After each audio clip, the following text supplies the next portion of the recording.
नमस्कार दोस्तों, स्वागत है आप सबका अपने चैनल बुक क्लब में। जिंदगी एक कहानी ही तो है। इस कहानी में कुछ पन्ने आपके और कुछ पन्ने हमारे।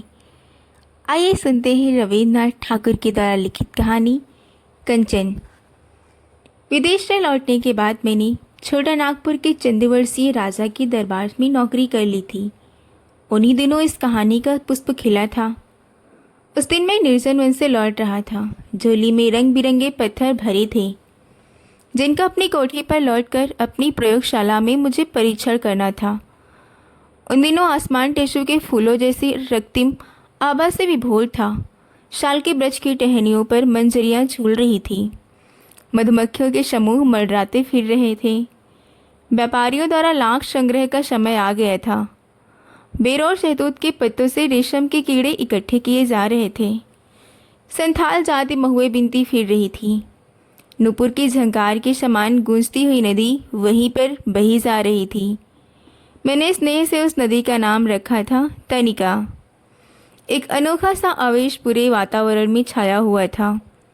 इस वातावरण का मुझ पर ऐसा प्रभाव पड़ा था कि मैं मोहित सा हो गया था। काम करने की मेरी गति धीमी हुई थी और मैं इससे कुछ खींच गया था। दिन ढल रहा था। कुछ आगे जाकर नदी दो भागों में बंट गई थी।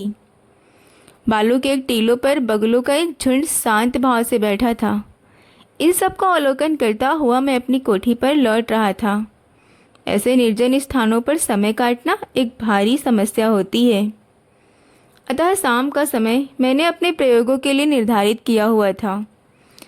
डायनामो द्वारा बिजली की रोशनी कर नाना प्रकार के रासायनिक द्रव्य, माइक्रोस्कोप और न जाने क्या क्या लेकर बैठ जाता हूँ। इसी प्रकार बैठे बैठे कभी आधी रात हो जाती है।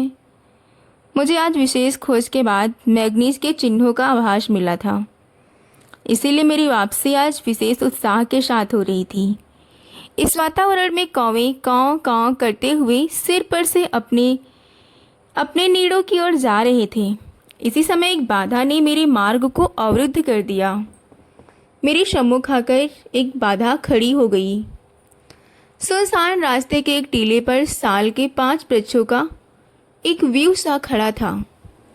उसके झुरमुट में एक वृक्ष के तने से पीठ टिकाए एक कोमलांगी बैठी थी। वह दोनों पैरों को छाती के समीप समेट मन लगाकर कुछ लिखे जा रही थी। मैं वृक्ष की आड़ में खड़ा होकर उसकी ओर ताकने लगा। मेरे हृदय में न जाने कैसी हलचल सी मच गई। उस बाला को भी मेरे खड़े होने का कुछ आभास सा हो गया था।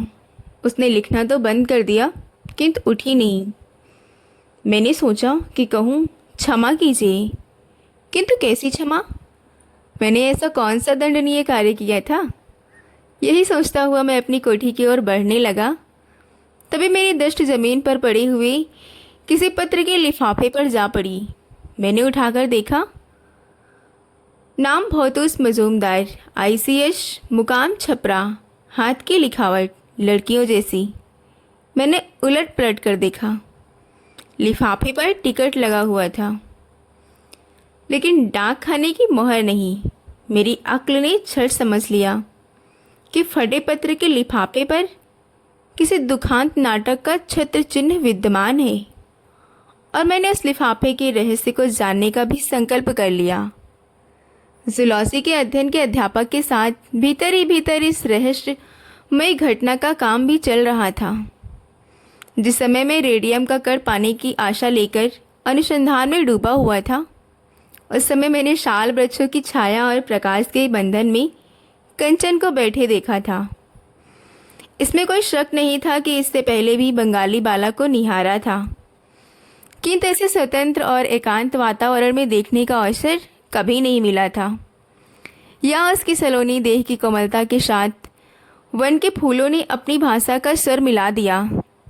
विदेशी कोमंगलियों को तो बहुत बार देखा था और वे भली भी लगी थी, किंतु किसी बंगाली वाला को पहली बार ही इस प्रकार से देखा कि इसकी समग्रता को उपलब्ध किया जा सके।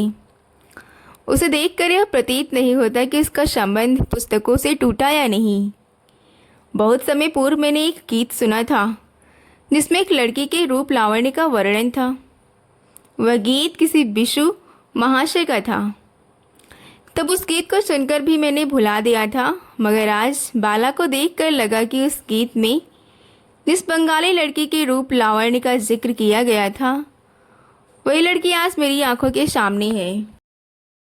जूलॉजी शास्त्र में पढ़ा था कि पृथ्वी के नीचे छुपी हुई आग्नेय सामग्री सहसा तेज भूकंप से आंदोलितावस्था में ऊपर आ जाती है।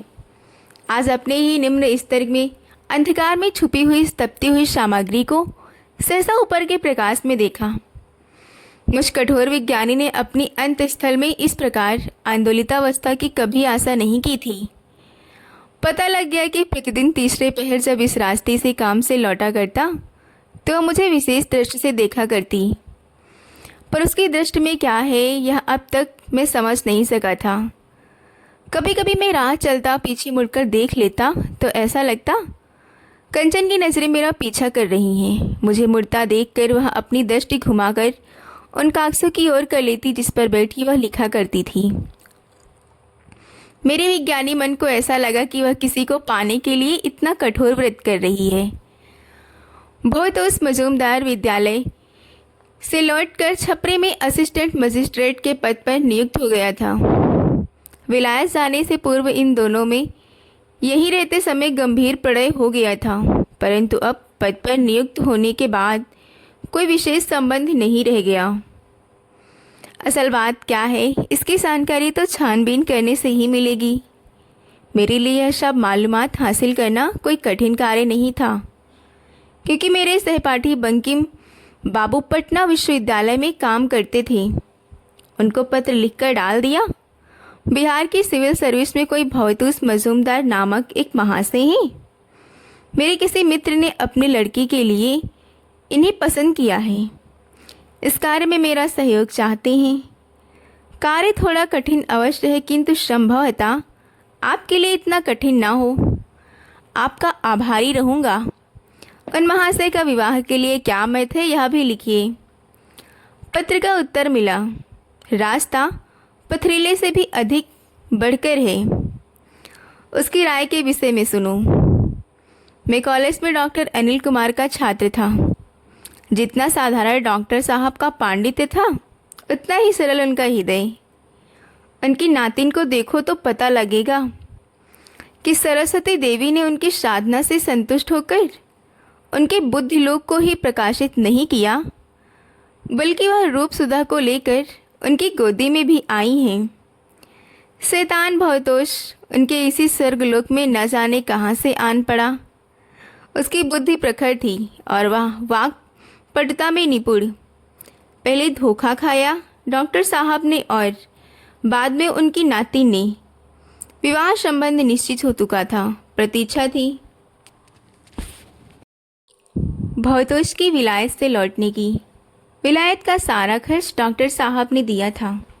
सिविल सर्विस की परीक्षा पास कर जब वह भारत आया तो यहाँ के किसी उच्च पदाधिकारी की कन्या से विवाह कर लिया। उसके इस कृतज्ञ और निर्लज्जता से क्षुब्ध होकर डॉक्टर साहब नौकरी को तितांजलि देकर अपनी नातिन के साथ कहाँ चले गए इसका कुछ पता नहीं। पत्र को पढ़कर कंचन की परिस्थिति का पूर्ण आभास हुआ। तभी दृढ़ संकल्प किया कि उसको लज्जा और अवसाद से मुक्त करूँगा। सूर्यदेव पश्चिम की ओर जा रहे थे। संध्या अपना आवरण फैला रही है। यह समय कंचन के लौटने का था। तभी कोई गंवार उसके हाथ से लिखे हुए पृष्ठ छीनकर भाग खड़ा हुआ।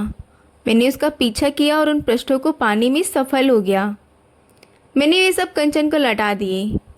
अपनी संपत्ति को वापस आया देख कंचन ने दृष्टि से देखते हुए कहा, सौभाग्य से आप।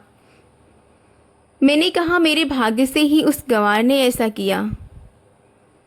इसका मतलब? तनिक चौंक कर उसने पूछा। मतलब स्पष्ट है, मगर मैं नहीं समझी। उसकी सहायता से आपके हाथ से ही पहली बात हो पाई। इससे पहले तो यही सोचता रहता कि कैसे और क्या बोलूं, किंतु वह तो एक चोर था। नहीं, वह चोर नहीं, वह मेरा ही सिपाही था। उसके सहयोग से ही यह सब अवसर आया है। कंचन ने अपनी गहरे रंग की साड़ी का छोर पकड़कर अपने मुंह पर रख लिया और खिलखिलाकर हंस पड़ी। हंसी रुकते ही उसने कहा, काश यह सच होता तो बड़ा मज़ा आता। किसे? मुझे?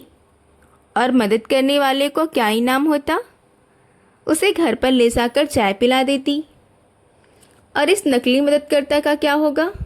उसने जो चाहा था मिल गया। क्या मिल गया? परिचय की पहली बात, और क्या? बस? हाँ, मैं चाहता हूँ कि बातों का यह सिलसिला यहीं समाप्त न हो जाए। समाप्त कैसे होगा? अच्छा, यदि आपको पहले बात करने का अवसर मिला होता तो पहली बात आप क्या कहती? मैं तो केवल यही पूछती कि सड़कों पर से पत्थर चुनने में लड़क पर नहीं लगता आपको? फिर आपने पूछा क्यों नहीं? डर लगता था? डर? मुझसे? हाँ, दादों से सुना था कि आप बड़े विद्वान हैं। उन्होंने विलायत से छपा हुआ आपका लेख पढ़ा था। उन्होंने उसे समझाने का प्रयत्न किया, पर मैं समझ न सकी। तभी किसी की आवाज़ सुनाई दी, दीदी दीदी, कहाँ हो तुम? अंधेरा हो गया है, आजकल समय अच्छा नहीं है। डॉक्टर साहब के उपस्थित होते ही मैंने उनके चरणों की धूल लेकर प्रणाम किया। वे तनिक सकपका गए, मगर मैंने तुरंत अपना परिचय दिया। मेरा नाम नवीन माधव सेन गुप्त। उसे सुनकर डॉक्टर का चेहरा खिल उठा। बोले, क्या कहते हो? आप ही डॉक्टर सेन गुप्त हैं? आप तो बच्चे हैं। मैंने उत्तर दिया, अभी बच्चा ही हूँ, 36 वर्ष का बच्चा। आपको हमारे यहाँ चलना होगा, निर्णायक लहजे में डॉक्टर साहब बोले। इसके लिए कहने की आवश्यकता नहीं है दादू, ये तो पहले ही चलने के लिए मुंह उठाए बैठे हैं। मैंने मन ही मन कहा, अनर्थ हो गया, कैसी शरारत की है कंचन ने। डॉक्टर साहब ने उत्साहित स्वर में कहा, आपको शायद देश और काल, नहीं, इन बातों का मेरी दृष्टि में कोई महत्व नहीं है, और ना ही समझाने में आप अपना समय बर्बाद करें। समय का क्या अभाव है। अच्छा, आज भोजन हमारे घर ही करें। मैं धन्यवाद करने ही जा रहा था कि कंचन बोल उठी, दादू, हर किसी को न्योता देकर मुझे मुश्किल में डाल देते हो। भला इस जंगल में अंग्रेजी खान पान कहाँ मिलेगा? ये विलायत का डिनर खाने वाले हैं, आप व्यर्थ में अपनी नातिन को बदनाम करना चाहते हैं। अच्छा, तो वृद्ध डॉक्टर साहब मुझसे मुखातिब हुए। आपको कब सुविधा होगी आने में, बताइए। मेरी सुविधा तो कल ही हो सकती है, परंतु मैं कंचन देवी को परेशान नहीं करना चाहता। मुझे अनुसंधान के लिए वनों में जाना पड़ता है। वहाँ जो कुछ भी प्रकृति के देन के द्वारा मिलता है उसे बटोर कर ले आता हूँ। दादू, इनकी बातों पर विश्वास मत कीजिए, ये तो बस ऐसे ही कहते रहते हैं। मैंने सोचा यह तो अजीब लड़की है, जो बात कहता हूँ उसी को काट देती है। इस प्रकार वार्ता करते करते हम सब कंचन की मकान की ओर बढ़े चले जा रहे थे। कंचन अचानक बोल उठी, अब आप अपने शिविर को लौट जाइए। क्यों? मैंने तो सोचा था कि आप लोगों को मकान तक छोड़ाऊँ। बस, हम खुद ही चले जाएंगे। अस्त व्यस्त अवस्था में मकान को दिखाकर मैं परिहास का केंद्र नहीं बनना चाहती। उसे देखते ही मेम साहिब की याद आ गई। विवश हो मुझे विलग होना पड़ा। उस अवस्था में मैंने कहा, कल आप लोगों के यहाँ जो मेरा न्योता है वह मेरे नए नामकरण के लिए है। कल से नवीन माधव के डॉक्टर का नाम सेन गुप्त अंश छूट जाएगा। तब तो नाम वर्तन कहिए, नामकरण क्यों कहते हैं, आप जैसा समझें। इसके उपरांत मैं अपने निवास में लौट आया। उस दिन मैं अनुसंधान के लिए लाए गए पदार्थों की परख नहीं कर सका। मेरा मस्तिष्क कंचन के विषय में ही सोचता रहा। अगले दिन तनिका के तट पर कंचन के साथ भेंट हुई।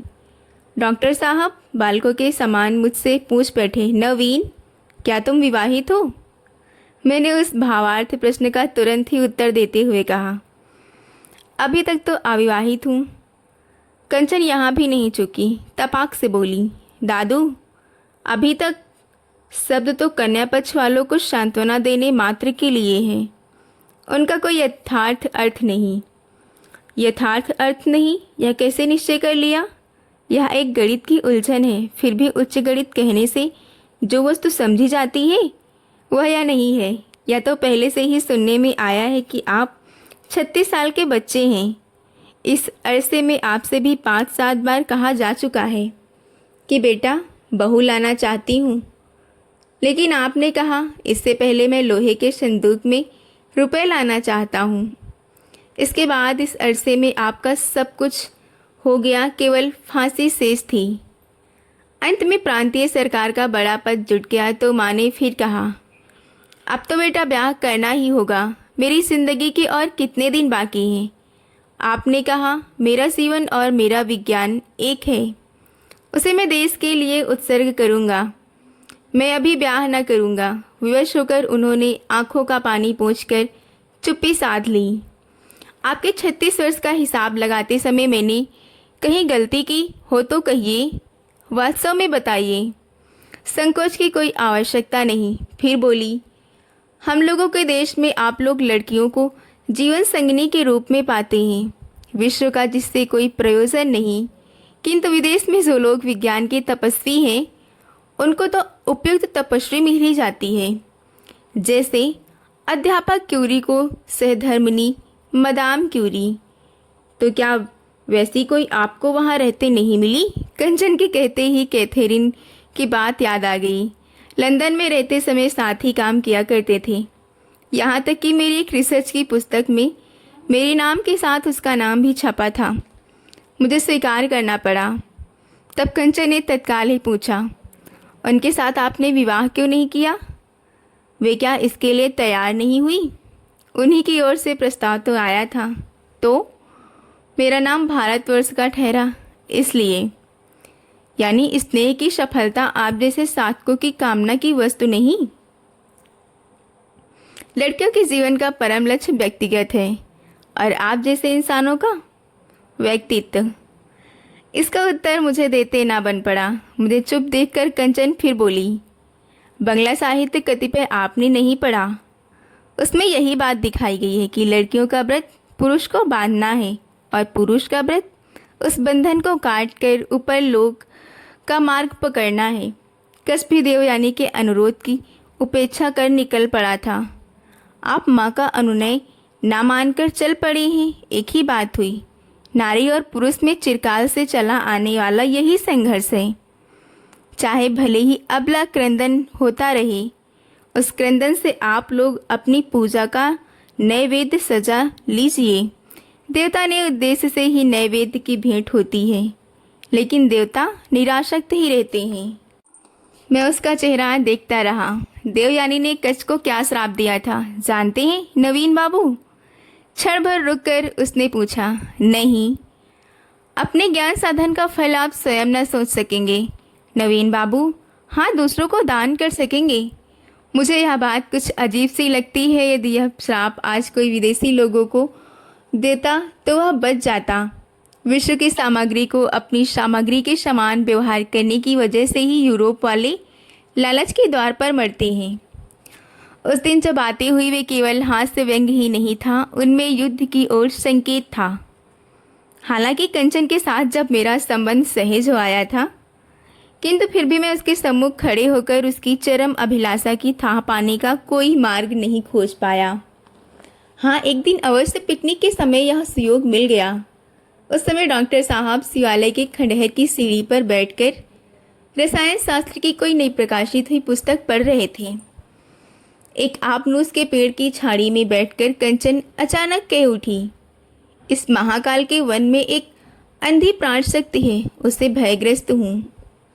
पुराने भवनों के दरार से लुक छिपकर पीपल का अंकुर निकलता है और फिर धीरे धीरे अपनी जड़ों से उसे बुरी तरह जकड़ लेता है। यहाँ भी वैसा ही है। दादू के साथ यही बात हो रही थी। दादू कह रहे थे, बस्ती से बहुत दिनों तक दूर रहने की प्रकृति के अभाव से मानव का चित्त दुर्बल हो जाता है और आदमी पर प्रकृति का असर प्रखर हो उठता है। मैंने उत्तर दिया, मेरा विचार यह है कि ऐसे अवसरों पर मानव का संग भीतर और बाहर से मिलना चाहिए, जिसका प्रभाव मानव प्रकृति को पूर्ण कर सके। जब तक यह नहीं होगा तब तक अंधशक्ति से पराजित ही होना पड़ेगा। काश आप मामूली। कहते कहते मैं रुक गया। हाँ हाँ कहिए, संकोच मत कीजिए, कंचन ने शीघ्रता से कहा। यह तो जानती है कि मैं वैज्ञानिक हूँ, अतः जो कहने जा रहा हूँ उसे व्यक्तिगत आसक्ति से रहित होकर ही कहूँगा। आपने एक दिन भवतोष को बहुत स्नेह से देखा था, क्या आज भी उसे उसी प्रकार? समझ लीजिए नहीं करती तब। मैंने ही आपके मन को उधर से हटाया है, संभव हो सकता है, लेकिन आपने ही नहीं बल्कि इस अंध शक्ति ने भी। इसीलिए मैं इस हटने को श्रद्धा की दृष्टि से नहीं देखती। ऐसा क्यों? दीर्घकाल के प्रयास से मानो चित्त शक्ति में आपने आदर्श की रचना करता है। प्राण शक्ति की अंधता उस आदर्श को तोड़ देती है। आपके प्रति जो मेरा प्रेम है वह उसी अंध शक्ति के आक्रमण का फल है। नारी होकर भी आप प्रेम पर ऐसा अपवाद मढ़ती हैं। नारी होने के कारण ही तो ऐसा कह रही हूँ। प्रेम का आदर्श हमारे लिए पूजा की सामग्री है। उसी को सती तत्व कहते हैं। सती तत्व एक आदर्श है। यह सामग्री वन की प्रकृति की नहीं, मानवी है। इस निर्जन में इतने दिनों से यही आदर्श की पूजा कर रही थी। सारे आघातों को सहने और धोखा खाने के बाद भी उसे बचा सकी तो मेरी पवित्रता भी नहीं जाएगी। क्या भवतोष के लिए अब भी श्रद्धा का स्थान है? नहीं। उसके पास जाना चाहोगी? नहीं। तो फिर कुछ भी नहीं। मैं ऐसा नहीं समझा, आप समझ भी नहीं सकेंगे। आपकी संपत्ति ज्ञान है उच्चतर शिखर पर, वह भी इम्पर्सनल है। नारी संपत्ति हृदय की संपत्ति है। यदि इसका सब कुछ चला जाए, वह सब कुछ जो बाहरी है जिसे स्पर्श किया जा सकता है, तब भी उस प्रेम में वह वस्तु बच रहती है जो कि इम्पर्सनल है। वाद विवाद में समय नष्ट न कीजिए। मुझे कुछ ही दिनों में खोज करने के अभिप्राय से अन्यत्र कहीं जाना होगा, किंतु फिर गए क्यों नहीं? आपसे। तभी कंचन ने पुकारा, दादू। डॉक्टर साहब अपना पढ़ना लिखना छोड़कर उठ गए और मधुर स्वर में बोले, क्या है दीदी? आपने उस दिन कहा था ना कि मनुष्य का सत्य उसी की तपस्या के भीतर से अभिव्यक्त हुआ है। उसकी अभिव्यक्ति प्राणी शास्त्र में समझी जाने वाली अभिव्यक्ति नहीं है। हाँ, बिल्कुल ठीक दादू। तो फिर आज अपनी और आपकी बात का निर्णय कर दूं? कई दिनों से मस्तिष्क उथल फुथल का केंद्र बना हुआ है। मैं उठ खड़ा हुआ। मैं चलता हूँ। नहीं, आप बैठिए। दादू, आपका वही पद फिर खाली हुआ है और सेक्रेटरी ने पुनः आपको बुलवाया भी है। हाँ, तो फिर आपको उस पद को स्वीकार करना होगा। अति शीघ्र वहीं लौट जाना होगा। डॉक्टर साहब बेचारे हतबुद्धि होकर कंचन के मुंह की ओर ताकते रहे। कंचन बोली, अच्छा अब समझिए, आप इसी सोच में पड़े हैं कि मेरा क्या होगा। यदि अहंकार की मात्रा बहुत न बढ़ती हो तो आपको यह बात स्वीकार करनी ही होगी कि मेरे बिना आपका एक दिन भी नहीं चल सकता। मेरी अनुपस्थिति में तो 15वीं आश्विन को आप 15वीं अक्टूबर समझ बैठते हैं। जिस दिन घर में अपने सहयोगी अध्यापक को भोजन के लिए आमंत्रित करते हैं, उसी दिन लाइब्रेरी का द्वार बंद करके कोई दारुण इन्वेक्शन सुलझाने में लग जाते हैं। नवीन बाबू सोचते होंगे कि मैं बात बढ़ा चढ़ा कर रही हूँ। आज ऐसी अशुभ बातें सब अभी खत्म हो जाएंगी। आप चलें तो मेरे साथ अपने काम पर। छूटी हुई गाड़ी फिर लौट आएगी।